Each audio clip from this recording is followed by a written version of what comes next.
A verdade é que essa história toda é a história de como uma empresa capitalista sequestrou um projeto da comunidade, prometendo nunca deixar de ser open source, e agora está se posando e dizendo: olha, tem os grandes clouds que estão roubando nossa renda, que não sei o que, que não sei o que. Cara, essa empresa, a Redis, é tão tubarão quanto a AWS. Ela só está reclamando porque ela não é tão grande quanto as cloud providers. Para. Do que você tá falando, Lucas? Tubarão, sequestro, open source. Calma lá, Lucas do Futuro aqui mais uma vez para salvar a abertura do vídeo. E o vídeo nada mais é do que a polêmica do Redis. Se você não ficou sabendo, o Redis deixou de ser open source há 2 semanas atrás. E esse vídeo vai te explicar um pouquinho o que é o Redis, por que ele é importante. Vai abrir uma tangente para explicar o que é open source, como que o open source se relaciona com os cloud providers e, por causa disso, vamos falar sobre simbiose e parasitagem. E vamos fechar explicando se o que a Redis fez foi correto, foi errado. Spoiler, eu achei muito errado, mas fica para você entender por que eu achei errado. Mas antes, olá, eu sou o Lucas Badico, dev, mentor e apaixonado por programação. E eu tenho uma empresa especializada em consultoria e mentorias para times técnicos. E aqui no YouTube a gente está buscando construir uma comunidade de pessoas desenvolvedoras que estão sempre em busca de melhorar. Antes de tudo, vamos entender o que é o Redis. Eu vou tentar explicar para vocês o que é o Redis e por que ele é importante hoje em dia. Redis significa Remote Dictionary Server. O Redis ele foi fortemente inspirado no clássico cache de toda a aplicação web dos anos 90 a 2000. Na verdade, ele nasceu de fato como cache de uma aplicação que o criador do Redis estava fazendo. Então, antigamente, você tinha a seguinte configuração. Você tinha um server. Antes era bem simples, tá? Era apenas um server. Que você tinha dentro desse server caixinha aqui, então imagina que isso aqui é um computador remoto. Nesse server você tinha um módulo que era a sua API e você usava nessa API o seu cache. O cache nada mais era do que a memória RAM do seu server. Então ele se comunicava direto com a RAM. Porque a database, ela podia estar aqui, podia estar fora, mas a database ela se comunicava com o disco. E aí o que o criador do server se perguntou foi: cara, será que eu posso ter no meu cache a mesma inteligência da minha database? E o Redis responde: mas claro que pode. Esse conceito a gente passou a chamar de Memory DB, ou seja, Memory Database. Me desculpa pela letra horrível. Então, o Redis é uma Memory Database. Mas o que diferencia uma Memory Database de uma database tradicional? Numa database tradicional, você tem o disco, que vai guardar todos os seus dados. Você tem o seu processamento, precisa ser CPU, tudo que vai executar. E você tem a sua memória de trabalho, que é uma RAM. O que vai acontecer? Você vai mandar um request, sei lá, uma SQL para ser executado. Vai ser aceitado pelo seu processamento, que vai então fazer algumas coisas, entre elas carregar sua RAM com dados do seu disco, trabalhar tudo isso, porque tem toda aquela parte de formatação e tal, e devolver o seu SQL o retorno.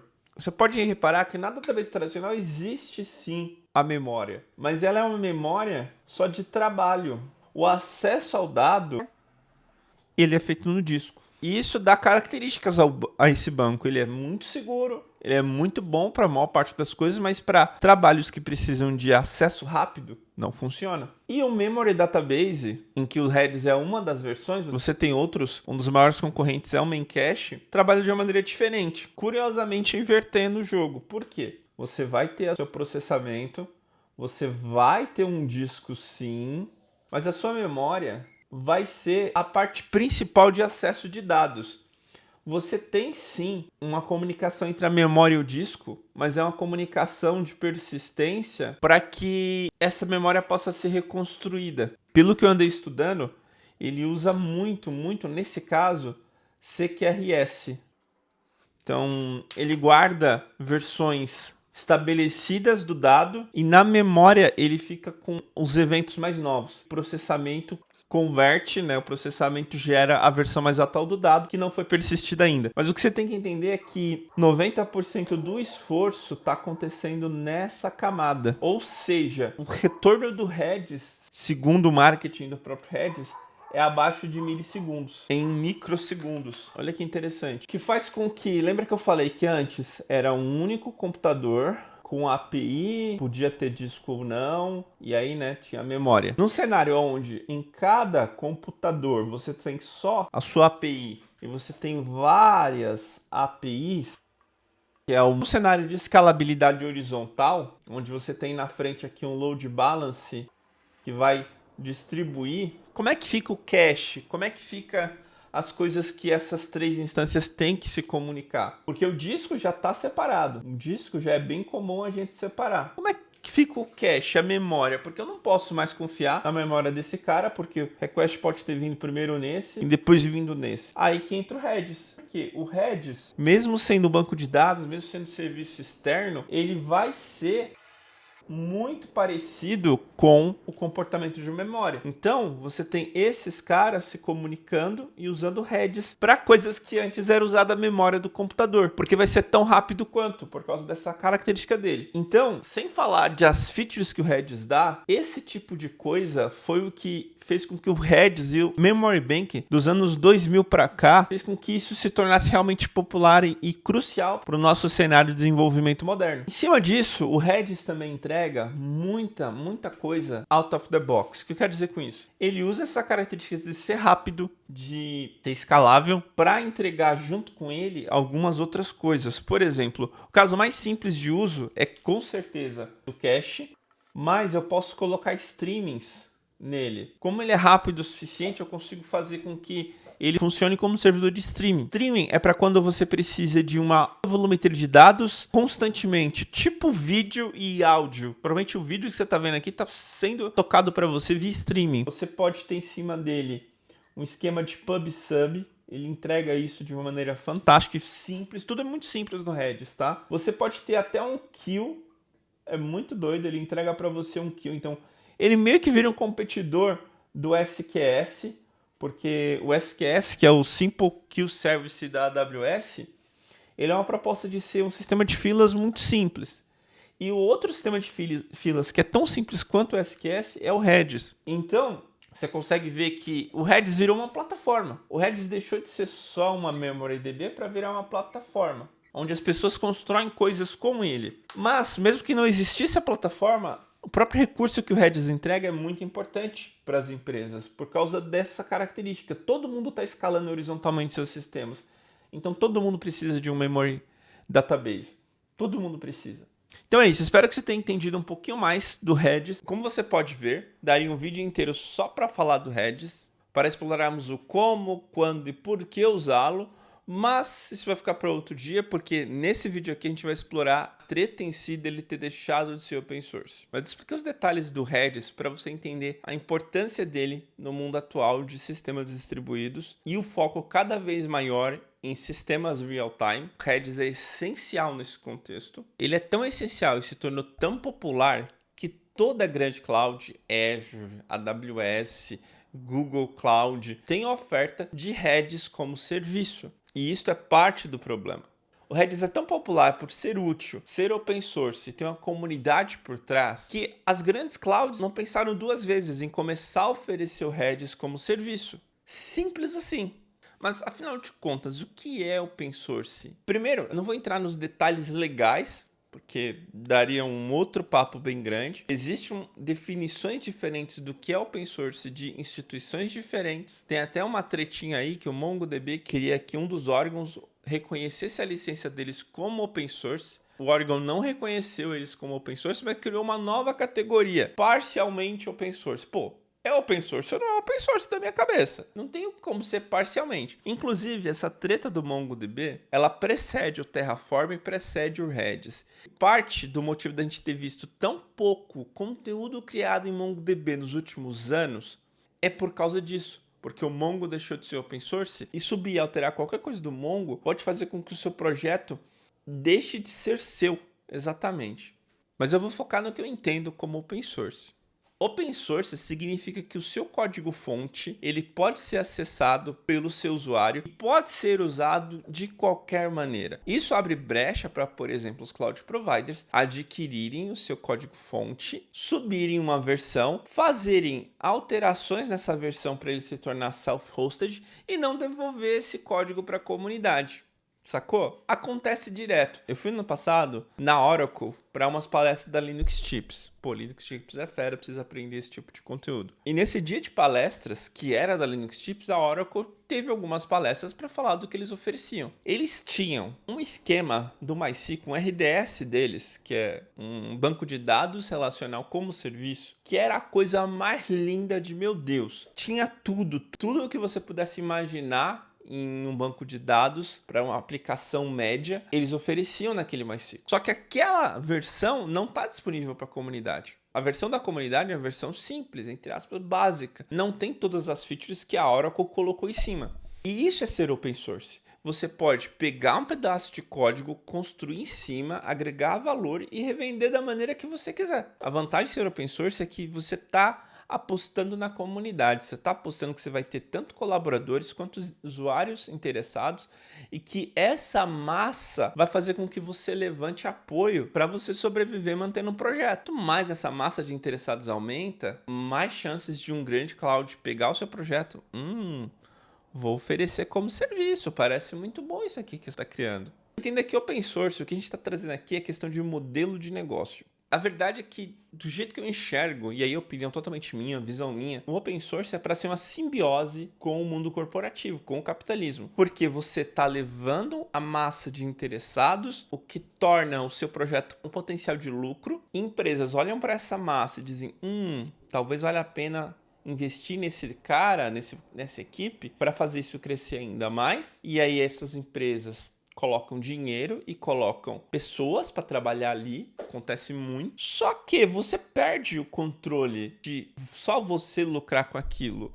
A verdade é essa. E aí é muito interessante, porque no PR que o Redis altera as licenças, você tem muitos dos colaboradores de fora da empresa do Redis, que agora é dona exclusiva do Redis, da nova versão, reclamando, olha, mas eu não estou permitindo você distribuir o meu código como licença fechada, porque eu fiz o meu código nessa licença que você está vendo aí. Porque a verdade é que eles não só adicionaram uma licença específica em uma parte do código, eles removeram as referências da BSD, que é a licença anterior, a licença de fato open source, de todo o código. Eu não sei como isso vai sair, porque eu não sou advogado e não sei, mas vai dar ruim para eles, eu acho. Que como é que eles vão sustentar, pô, aquilo ali não é mais BSD, aquele trecho é BSD sim, entendeu? Mas enfim, não é nisso que eu quero entrar aqui. Vamos pensar em simbiose? O que é simbiose? Simbiose é um sistema em que duas entidades, dois seres vivos, eles se conectam, se relacionam para cada um ganhar uma coisa que precisa. Existe um tubarão que tem uma simbiose com um peixinho pequenininho que limpa os dentes dele. Ele não come o peixinho porque o peixinho não vai dar muito nutriente para ele e é muito mais útil limpando os dentes dele. E o peixinho limpa os dentes dele porque precisa de comida para sustentar. É muito mais fácil se sustentar comendo as sobras do dente do tubarão. E essa analogia é muito interessante porque nesse momento é exatamente o que está acontecendo. O Redis, a equipe do Redis é um peixinho pequenininho, enquanto a AWS, a Azure e tudo mais são peixões gigantes. E aí entra um ponto. Quando que deixa de ser simbiose e passa a ser uma parasitagem? Porque nos últimos anos tem muito open source reclamando que, cara, a gente está se matando aqui, a gente está sofrendo para se manter, enquanto os cloud providers estão pegando o nosso código, lucrando milhões em cima e estão devolvendo uma merrequinha de nada. Restinhos do dente não estão nem enchendo a pança do peixinho, entende? Então tá chegando um ponto em que a simbiose deixa de ser uma simbiose e passa a ser uma parasitagem. Mas há de se dizer que nesse caso da Redis Inc., talvez não tenha sido isso. Porque vamos lá, vamos entender quais seriam os motivos da Redis Inc. dizer, cara, não tá valendo a pena a gente ser open source, vamos parar com isso aqui, vamos dizer não à comunidade, vamos dizer não a essa simbiose, porque está sendo problemático. Existem dois motivos aqui. Primeiro é o que eu comecei falando, a conta não fecha, você não consegue manter as pessoas que estão lá, certo? Que é o que acontece com 99% dos projetos open source. Você tem vários projetos que máximo tem um mantenedor e ele não tem apoio financeiro. Inclusive, foi essa situação, essa exata situação, que permitiu o caso do exploit do SSH da XY. Se você não tá ligado, aconteceu um exploit gigantesco que poderia ter aberto backdoors em todas as máquinas do mundo praticamente, por causa de um projeto específico que era a base para vários outros projetos, mas não tinha apoio financeiro e tinha apenas um único mantenedor que estava sofrendo burnout. Então, se esse projetinho era tão importante para todo um monte de outros projetos, e com certeza as clouds estavam usando esse projetinho, seja diretamente ou indiretamente com os outros projetos, por que ele estava morrendo de fome? Por que ele chegou no burnout? Por que ele não está ganhando bem se tem tanta gente lucrando com o que ele fez? A conta não fechar é a coisa mais simples do mundo. Mas, no caso do Redis, não foi isso que aconteceu. O que aconteceu aqui é a ganância para ganhar mais, porque a verdade, quando a gente olha o open source, lembra que eu falei que é um modelo de negócio. A gente acredita que toda empresa que cuida de um projeto open source, tipo Linux Foundation, a gente acredita que é uma ONG. Só que estamos enganados. A Redis Inc. não é non-profit. A Redis Inc. é uma empresa financiada por Venture Capitalist. Pensa comigo, lembra a Simbiose? Não mais um peixinho pequeno que tá limpando os dentes do tubarão. São dois tubarões. Um tubarão pequeno com um tubarão gigantesco, mas são dois tubarões. E essa é uma briga de tubarões. Por que eu digo que é uma briga de tubarões? Porque você tem os investidores da Redis Inc. dizendo você tem que gerar mais dinheiro. A gente não tá tirando tanto dinheiro quanto precisamos. É a ganância que entrou em jogo, não é mais a sobrevivência. Porque, questão de sobrevivência, o Redis é um projeto que sobrevive muito bem. Sobrevive tanto que, pelo que eu vi, mais de 70 colaboradores não são da Redis Inc. Uma empresa privada capitalista é mantenedora de um projeto e mais de 70 colaboradores que estão trabalhando ativamente no projeto não são da empresa. Interessante, né?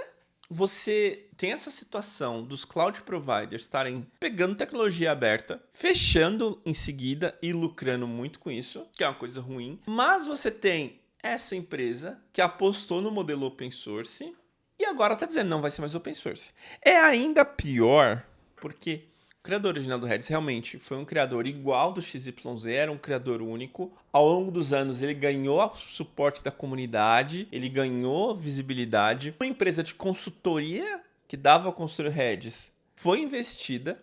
Os mesmos investidores dessa empresa passaram a investir no criador original para ele continuar mantendo, lembra? Empresas que se apoiam. E aí essa empresa deu o canto da sereia para o criador original e para a empresa do Redis, que antes era Redis Labs. Na verdade, originalmente não era nem Redis, se chamava Pivotal Data, se eu não me engano. Então, eles se uniram, o criador original ficou por pouquíssimo tempo nessa empresa e logo depois saiu dizendo, olha, eu tô saindo aqui, tô deixando o Redis na mão de pessoas que eu confio, entre aspas. A gente não sabe se ele foi forçado a escrever aquilo. E eles estão com o compromisso de deixá-lo open source. A verdade é que essa história toda é a história de como uma empresa capitalista sequestrou um projeto da comunidade, prometendo nunca deixar de ser open source, e agora está se posando e dizendo, olha, tem os grandes clouds que estão roubando nossa renda, aqui não sei o que, aqui não sei o que. Cara, essa empresa, a Redis, é tão tubarão quanto a AWS. Ela só está reclamando porque ela não é tão grande quanto as cloud providers. É muito, muito complicado. Parece que os cloud providers são os vilões, e em partes eles são. Mas a Redis empresa, a Redis Inc.,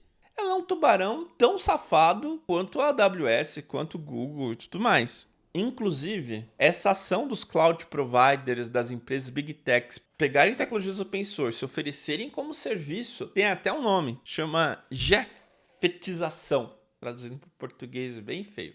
Mas por que Jeffetização? Por causa de Jeff Bezos. Você tem o Jeff, dono da AWS, dono da Amazon como um todo, pegando a sua tecnologia e oferecendo como serviço, lucrando em cima. Então isso, cara, é muito mais comum do que a gente imagina. A gente vê polêmicas como essa de tempos em tempos. MongoDB lá atrás, Terraform ano passado, agora o Redis. Cada um com nuances. Né? O caso do Terraform é muito diferente do caso do Redis, porque o Terraform foi criado pela empresa que fechou o código-fonte, não foi sequestrado igual o Redis, claramente. Mas a jeffetização é uma coisa que acontece e tá sendo ruim pro open source, porque essas empresas estão lucrando muito e até dão um pouco pro open source, mas não é o suficiente. O que não é o caso da Redis Inc.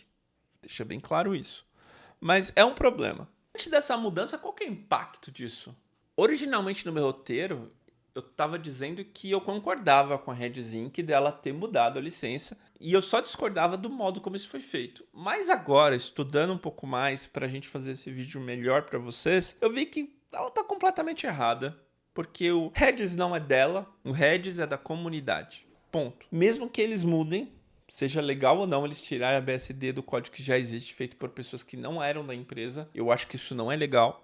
Então, eles minaram qualquer chance deles continuarem sendo core do desenvolvimento do Redis, eu já explico isso. Estão completamente errados, porque eles estão fazendo, tipo um youtuber brasileiro que falou mal de um monte de marqueteiro, dizendo que vendiam só cursos sem valor, de não sei o que, não sei o que, não sei o que, só para meses depois lançar um curso sem valor algum. É exatamente a mesma coisa. A Redis Inc. está dizendo, eles estão roubando a gente, estão lucrando em cima. Mas a Redis Inc. só quer lucrar em cima do que os outros fizeram. E tem algo ainda pior. O modelo que a Redis Inc. está indo agora faz com que não seja possível uma empresa como ela, lembra lá a original, uma consultoria baseada em Redis, não permite que uma consultoria como essa nasça. Só a Redis Inc. vai poder oferecer essas consultorias. Então é muito irônico e é muito safado na minha cabeça. Então, para mim, é isso. Agora, sobre o impacto para a comunidade, diferente do Terraform, que poderia ter tido um impacto muito grande se o OpenTofu não tivesse sido forqueado e apoiado, não vai ter impacto nenhum. Como assim, Lucas? Você está fazendo um vídeo inteiro sobre como o Redis é importante para as aplicações modernas, está fazendo um vídeo inteiro sobre como ele é popular. Como assim? Isso não impacta o Redis. Então, vamos explicar isso aí. Ao longo dos anos, o Redis e o Redis Client, que é toda a parte de interface que se comunica com o Redis, acabou virando muito mais uma interface de banco como memória. O que eu quero dizer como interface? Lembra o SQL para bancos relacionais? Cada banco implementa um flavor de SQL, mas todo banco relacional você acessa usando SQL. É a mesma coisa com o Redis. O Redis Client é como se fosse o SQL de bancos em memória. Então você tem, já hoje, antes disso acontecer, uma infinidade de versões, sejam forks ou códigos do zero, que são compatíveis com o Redis Client. Então, digamos que eu, Lucas, tenho uma empresa de consultoria, estou dando consultoria para banco em memória usando Redis, e aí aconteceu isso. Eu não posso mais dar consultoria para bancos em memória usando Redis. Mas eu posso dar consultoria para bancos em memória usando qualquer uma das opções, que tem algumas que já são melhores do que o Redis original. Então a verdade é que o Redis original, para quem usa, para a comunidade, ele tem uma relevância histórica, mas hoje em dia essa relevância não é mais factual. Então mesmo que ninguém fizesse fork hoje, devido a toda essa polêmica, você já tem opções muito boas dia zero para você migrar. Inclusive, tem pessoas que usam banco em memória, usam Redis Client, mas nunca usaram Redis de fato, usaram alguma outra versão do Redis. Logo, na minha cabeça, faz com que a decisão que a Redis Inc. tomou seja ainda mais burra, porque eles simplesmente perderam 70 colaboradores. Nenhum desses colaboradores, não tem nenhum dos colaboradores do Redis original que vai continuar sendo colaborador. A Redis Inc. vai ter que colocar muito mais dinheiro para manter o código do que ela colocava antes. Mas eles vão lucrar mais. Depende. Eles lucrariam se fosse igual ao MongoDB, que não tem opção. Não existe o MongoDB-like, não existe o MongoDB Client open source. Como continua existindo todas essas opções forqueadas e continua o Redis Client sendo open source, muito provavelmente não há nenhuma necessidade de se usar o código original. E aí sempre tem a opção, que é o que já aconteceu. Eu estou gravando isso numa sexta-feira. Eu fiquei sabendo dessa polêmica, eu acredito que na quarta-feira passada ou na quarta-feira anterior a essa. Acho que foi na quarta-feira anterior a essa. Então tem uns 15 dias. E dentro desses 15 dias já nasceu o fork oficial da Linux Foundation, que vai continuar de onde o Redis parou. Ele pegou o código ainda open source do Redis, forqueou e está começando um projeto já patrocinado. E já com um core team, já com uma equipe que delibera, já com uma comunidade em cima. Então o que a RedZinc fez foi, a partir de agora, o meu é meu e eu vou evoluir apenas o meu, não vou evoluir algo que a comunidade pode usar. Ah, mas você pode continuar olhando o código. Ponto. E a comunidade vai começar a dar suporte a algum desses forks, seja o fork da Linux Foundation, algum fork que já exista. Burrice em cima de burrice, na minha cabeça. E essa é a mágica do open source. Criar um ecossistema ao redor do seu produto, de forma que o seu produto não seja mais tão importante ou relevante para a comunidade, mais do que o próprio ecossistema. Porque é isso que aconteceu. O código criado lá originalmente, ele não é relevante, não mais do que as pessoas que criaram esse código. A RedZinc, na verdade, não tem nenhuma relevância no cenário, a não ser a parte comercial de dizer eu sou Redis, eu sou de fato o banco em memória mais relevante do mundo. Mas eles estão mentindo, porque a gente entra no paradoxo do barco de Teseus. Se tudo que está lá foi substituído e com as peças substituídas criaram outro barco, qual que é o barco de Teseus? Nesse caso, o barco que usa as peças, porque as peças nesse caso são pessoas, o barco que usa as peças é o verdadeiro barco de Teseus. Então quando a Redis fala eu sou Redis, eles estão mentindo. Nota pessoal, eu realmente espero que o criador original, quando deixou a RedZinc, tenha deixado com uma mansão cheia de dinheiro para ter valido a pena toda essa treta, toda essa coisa. Porque com certeza ele recebeu dinheiro, eu só espero que tenha sido um dinheiro que realmente valeu a pena, porque tem uma empresa com dinheiro investido ganhando uma baita grana em cima do nome que ele criou. E toda a IP, de fato, dele. Porque é isso, basicamente. O cara deve... Espero que ele tenha ganhado dinheiro. E aí, voltando à conclusão. Se o DT8, quando mudou lá o Turbo 8, tirou o TypeScript, que eu não gosto do TypeScript, a minha resposta foi, caras, em vez dessa polêmica, em vez de vocês spamarem o repositório dele com pull request para devolver o TypeScript, não sei o que, cara, para com isso. Abre um fork, Turbo 8 TS, sabe? Essa é a mágica do open source. Se ele fez open source, bora abrir uma versão, uma fork.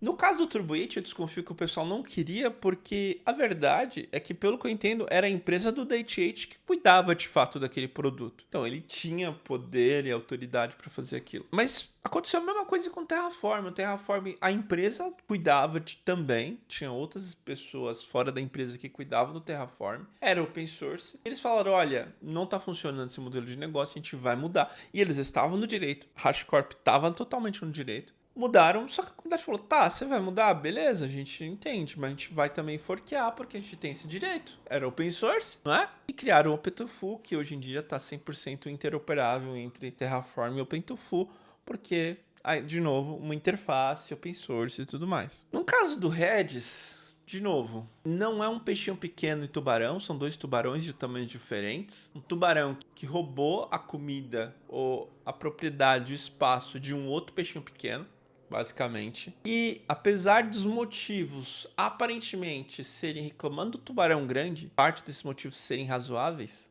estão completamente errados e vão se dar muito mal por causa disso. Talvez não se deem mal, porque existe uma máxima no mercado que dinheiro gera dinheiro. Então, quanto mais dinheiro eles tiverem, mais tempo eles têm para se reinventarem. Aconteceu com a IBM, acontece hoje com a Google, acontece com o Facebook. E se tem dinheiro, vai cada vez mais ter dinheiro para se manter. Porque a verdade é que o dinheiro que eles estão usando hoje não são deles. Dinheiro de outras pessoas. Enfim, é isso. Sinceramente, eu acho que esse é o fim da RedZinc. Como empresa que se mantém por causa do Redis, eles vão ter que inventar outra coisa. Muito provavelmente eles vão cada vez mais voltar-se mais para serviços e consultoria do Redis e de outras coisas, porque relevância como mantenedores eles não vão ter mais nenhuma. Só que eles vão usar o nome bastante, eles vão tentar lucrar com esse nome e sugar o máximo que puderem desse nome. Então provavelmente a gente vai ter que, como comunidade, deixar de usar Redis, Redis-like, Redis-client, passar a usar outro nome, forquear, porque quanto mais a gente continuar usando o nome Redis, mais força a gente está dando para esses safados. Então eu realmente acho que a gente tem que parar de usar esse nome. Mas é isso. Me conta aí o que você achou dessa situação toda, se você já tinha ouvido falar, se você gosta desses vídeos em que eu trago mais notícias e explico um pouquinho de tecnologia. E é isso aí.